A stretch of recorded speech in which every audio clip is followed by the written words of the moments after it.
जो लोग ज़्यादा सोचते हैं वो ये कहानी ज़रूर सुने। रात के समय एक युवा भिक्षु अपने कक्ष में बैठा था। दीपक की हल्की लौ टिमटिमा रही थी। बाहर हवा बह रही थी, मगर उसके मन में और भी तेज तूफान उठ रहा था। वह लगातार सोच रहा था, क्या मैंने सही रास्ता चुना? क्या मैं ज्ञान प्राप्त कर पाऊँगा? अगर नहीं तो? अगर गुरुजी नाराज़ हो गए तो? अगर मैं असफल हुआ तो? उसके मन में एक के बाद एक विचार उठ रहे थे। जैसे समुद्र की लहरें किनारे पर टकराकर लौट जाती है, वैसे ही विचार आते और उसे थका देते। उसने सोचा, मन शांत होना चाहिए, लेकिन यह तो और बेचैन हो रहा है। मैं तो ध्यान करने बैठता हूँ, लेकिन ध्यान की जगह विचारों की भीड़ लग जाती है और शायद मैं कभी सफल ना हो पाऊँ। अगली सुबह वह सीधे भगवान बुद्ध के पास पहुँचा। उसकी आँखों में नींद की कमी और माथे पर चिंता की रेखाएं साफ झलक रही थी। उसने झुककर कहा, भगवान, मेरा मन लगातार विचारों से भरा रहता है। मैं ध्यान करने बैठता हूँ तो और भी ज़्यादा सोचने लगता हूँ। मैं हर बात को बार बार सोचता हूँ, क्या होगा, क्यों होगा, कब होगा। ये ओवर थिंकिंग मुझे खा रही है। क्या मैं कभी शांति पा सकूँगा? बुद्ध मुस्कुराए। उनकी आंखों में गहरी करुणा और शांति थी। उन्होंने कहा, प्रिय भिक्षु, तुम अकेले नहीं हो। हर इंसान का मन यही करता है। मन की प्रकृति ही है भटकना और विचारों में उलझना, लेकिन इस मन को नियंत्रित किया जा सकता है। भगवान बुद्ध ने उदाहरण दिया, मान लो किसी इंसान को एक बाण लगता है, वह घायल हो जाता है, उसे दर्द होता है। अब सोचो, अगर उसी इंसान को दूसरा बाण भी लगे तो उसको दर्द और बढ़ जाएगा। पहला बाण वास्तविक समस्या है, लेकिन दूसरा बाण हम खुद चलाते हैं। जब हम उस समस्या पर बार बार सोचते हैं, डरते हैं, चिंता करते हैं, यही ओवर थिंकिंग है। तुम्हें समझना होगा कि जीवन में पहला बाण तो कोई भी झेल सकता है, लेकिन दूसरा बाण खुद मत चलाओ। भिक्षु ध्यान से सुन रहा था। उसे लगा जैसे उसके भीतर की गांठ खुल रही है। वह बोला, भगवान, तो क्या मैं हर समस्या पर सोचना ही बंद कर दूं? बुद्ध ने कहा, नहीं, सोच जरूरी है, लेकिन सही दिशा में। समस्या को पहचानो, उसका समाधान सोचो, फिर मन को छोड़ दो। अगर बार बार उसी विचार को दोहराओगे तो वो तुम्हें कभी वर्तमान का आनंद नहीं लेने देगा। याद रखो, विचार गाड़ी के पहियों की तरह है। अगर गाड़ी को बार बार एक ही जगह घुमाते रहोगे तो वह आगे नहीं बढ़ेगी। बुद्ध ने आगे कहा, ओवर थिंकिंग रोकने की पहली चाबी है वर्तमान पर ध्यान देना। जब मन इधर उधर भागे तो खुद से कहो, मैं अभी यहाँ हूँ, जो होगा देखा जाएगा। मन को सांस पर टिकाओ, एक एक सांस लेकर देखो। विचार आएंगे, लेकिन उन्हें पकड़ो मत। उसे ऐसे जाने दो जैसे आकाश में बादल आते और चले जाते हैं। उस दिन से भिक्षु ने बुद्ध की शिक्षा को अपनाना शुरू कर दिया। वह रोज़ ध्यान में बैठता और जब भी विचारों की भीड़ आती तो वह मुस्कुराकर कहता, ये सिर्फ बादल हैं, मैं तो आसमान हूँ। धीरे धीरे उसने महसूस किया कि उसका मन पहले से हल्का होने लगा है। उसे पहली बार समझ आया कि सोच और ओवरथिंकिंग में फ़र्क है।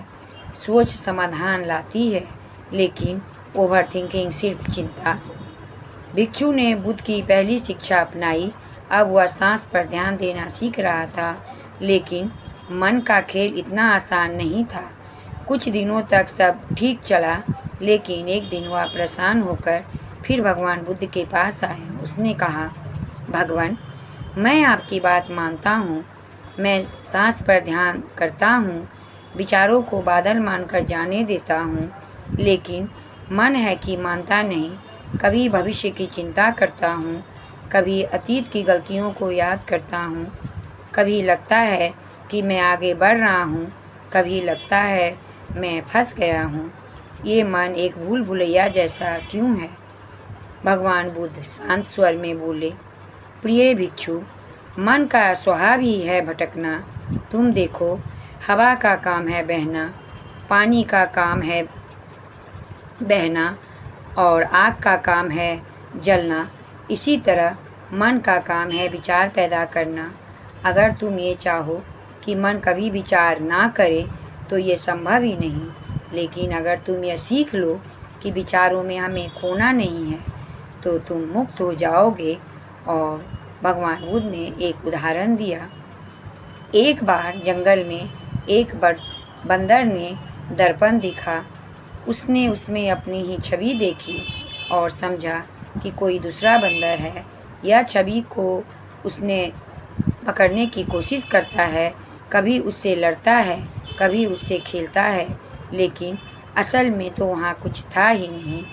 ऐसे ही तुम्हारा मन करता है, वह अपने ही विचारों को सच मान लेता है, फिर उन्हीं में उलझ जाता है। याद रखो, हर विचार सच नहीं होता। जैसे दर्पण की छवि असली नहीं होती, वैसे ही मन की बहुत सी कल्पनाएं भी असली नहीं होती। भिक्षु बोला, लेकिन भगवान, विचार तो अपने आप आते हैं, मैं उन्हें कैसे रोकूं? कई बार तो मैं अनजाने में ही सोचने लगता हूँ। भगवान बुद्ध मुस्कुराए और बोले, विचारों को रोकने की कोशिश मत करो, उन्हें बस देखो। जब तुम किसी विचार को आते हुए देखते हो और उसे पकड़ते नहीं तो वह धीरे धीरे खुद ही चला जाता है। समस्या तो तब होती है जब तुम विचार को सच मानकर उसके पीछे पीछे भागने लगते हो। भगवान बुद्ध ने फिर एक कहानी सुनाई। एक किसान था जो अपने कंधे पर भारी बोझ उठाकर चल रहा था। रास्ते में लोग उससे कहते, क्यों इतना बोझ उठा रखा है, इसे नीचे रखो। किसान कहता, अगर मैं बोझ रख दिया तो मैं खाली हो जाऊंगा, मुझे तो इसे ढोने की आदत है। आखिरकार बोझ ने उसकी ताकत ख़त्म कर दी और वह गिर पड़ा। ऐसे ही इंसान अपने विचारों के साथ करता है। उसे लगता है कि बोझ ज़रूरी है, लेकिन सच ये है कि बोझ छोड़ने पर इंसान हल्का होता है। भगवान बुद्ध ने कहा, ओवर थिंकिंग से निकलने की दूसरी चाबी है विचारों को देखो, लेकिन पकड़ो मत। जब मन तुम्हें अतीत में खींचे या भविष्य में डराए तो बस कहो कि ये सिर्फ एक विचार है। इससे विचार की ताकत कम हो जाएगी। लेकिन याद रखो, विचार आकाश में उड़ते पक्षियों की तरह है। तुम उन्हें रोक नहीं सकते, लेकिन यह ज़रूर तय कर सकते हो कि कौन सा पक्षी तुम्हारे सिर पर घोंसला बनाए। भिक्षु ने यह शिक्षा भी अपनाई। अब वह जब भी ध्यान में बैठता और विचार आते तो वह खुद से कहता, ये सिर्फ विचार हैं, ये सच नहीं। धीरे धीरे उसने देखा कि पहले जहाँ विचार उसे घंटों परेशान करते थे, अब वह कुछ ही पल रुकते हैं और फिर चले जाते हैं। मन हल्का होने लगा, लेकिन वह यह भी समझ चुका था कि यात्रा लंबी है। भिक्षु अब पहले से शांत था। उसने बुद्ध की दोनों शिक्षाएं अपनाई। पहला, वर्तमान पर टिकना। दूसरा, विचारों को देखना लेकिन पकड़ना नहीं। उसका मन हल्का होने लगा, लेकिन पूरी मुक्ति अभी भी दूर थी। एक दिन ध्यान करते करते उसके मन में फिर सवाल उठा, अगर भविष्य में कोई बड़ा संकट आया तो, अगर मेरी साधना टूट गई तो, अगर मैं फिर से ओवर थिंकिंग में फंस गया तो। वह तुरंत भगवान बुद्ध के पास पहुंचा और बोला, भगवान, मैं काफ़ी बदल गया हूँ, लेकिन बार बार मन डराता है। यह सोचता हूँ कि कहीं फिर से वही स्थिति ना आ जाए। मैं अस्थायी शांति कैसे पाऊँ? भगवान बुद्ध ने गहरी नज़र से उसकी ओर देखा और कहा, प्रिय भिक्षु, यह जो अगर है, यही तुम्हें जकड़े हुए है। तुम देखो, भविष्य अभी आया नहीं, अतीत चला गया, सिर्फ यह क्षण है जो तुम्हारे पास है। जो व्यक्ति हर पल को जैसे है वैसे ही स्वीकार कर लेता है, वही मुक्त होता है। ओवर थिंकिंग तब होती है जब मन इस क्षण को छोड़कर अतीत या भविष्य में भटकता है। याद रखो, सच्चा जीवन सिर्फ अभी है। बहता हुआ नदी का पानी। बुद्ध ने आगे कहा, जीवन नदी की तरह है। क्या तुमने कभी नदी का पानी रोकने की कोशिश की है? अगर तुम हाथों से पानी पकड़ोगे तो वह फिसल जाएगा। विचार ऐसे ही हैं। अगर तुम उन्हें पकड़ोगे तो बेचैनी होगी, अगर उन्हें बहने दोगे तो शांति होगी। मुक्ति का मार्ग यही है। विचारों को आने दो, जाने दो, लेकिन बहने दो। मन को प्रवाह बनने दो, कैद मत करो। भिक्षु ने बुद्ध की बात सुनी और गहरी सांस ली। उसने पहली बार महसूस किया कि उसका डर सिर्फ एक विचार है। उसने सोचा, अगर भविष्य आएगा तो मैं उसका सामना करूंगा, अगर अतीत था तो वह जा चुका है, मेरे पास सिर्फ यह क्षण है। उस दिन से उसने छोटी बड़ी बात में वर्तमान को पकड़ना शुरू किया। खाना खाते समय वो सिर्फ स्वाद पर ध्यान देता, चलते समय सिर्फ कदमों की आहट सुनता, ध्यान करते समय सिर्फ सांस पर ध्यान देता। धीरे धीरे उसके भीतर की शांति उतरने लगी। कुछ दिनों बाद बुद्ध ने उसे 3 अंतिम कदम बताए।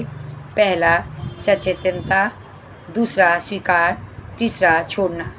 सचेतनता, हर पल जो कर रहे हो उसे पूरी जागरूकता से करो। खाना खा रहे हो तो सिर्फ खाना खाओ, सोचो मत। चल रहे हो तो सिर्फ चलो, मन को और मत भटकाओ। दूसरा स्वीकार, जो हुआ उसे स्वीकार करो, जो होगा उसे भी स्वीकार करने की तैयारी करो। लड़ाई मत करो, स्वीकार करो, क्योंकि जितना लड़ोगे उतनी ही ओवरथिंकिंग बढ़ेगी। तीसरा छोड़ना, मन की जंजीरें छोड़ना सीखो। अगर कोई विचार बार बार आ रहा है तो कहो, तुम्हें आने की इजाज़त है, लेकिन मैं तुम्हें पकड़ूंगा नहीं। भिक्षु ने इन तीनों कदमों को अपनी साधना में उतारा। कुछ महीनों में उसका चेहरा बदल गया। उसकी आंखों में गहरी शांति और मुस्कान थी। अब वह जब भी ध्यान करता तो विचार आते, उनसे भी वह डरता नहीं, बस यही करता, तुम विचार हो, मैं शुद्ध चेतना हूँ। उसने समझ लिया था, ओवर थिंकिंग कोई दुश्मन नहीं, बल्कि मन की आदत है। आदत बदल सकती है अगर हम सचेत होकर वर्तमान में जिएं। सोच जरूरी है, लेकिन ओवर थिंकिंग जहर है। समस्या पर समाधान सोचो, लेकिन बार बार मत दोहराओ। विचारों को पकड़ो मत, उसे बहने दो। जीवन सिर्फ अभी है, और जो इसे समझ लेता है वो मुक्त हो जाता है। तो कैसी लगी आप लोग को ये छोटी सी कहानी? अगर अच्छी लगी तो ज़रूर से ज़रूर लाइक और सब्सक्राइब कर दें। धन्यवाद।